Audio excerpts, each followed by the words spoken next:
Today I'm gonna share you one more indicator strategy.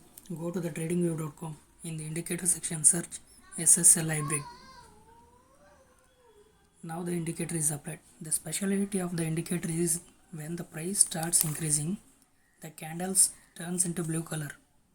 When the SSL hybrid indicator gives you the blue arrow mark, along with that, the price crosses above the SSL hybrid indicator line and turns into blue, buy the call and hold it until it gives you the red arrow mark. When the SSL hybrid indicator gives you the red arrow mark, along with that, the price crosses below the SSL hybrid indicator line and turns into red, sell the call and hold it until it gives you the blue arrow mark.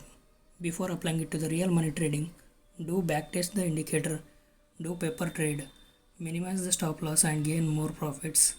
At the last, don't forget to follow the page.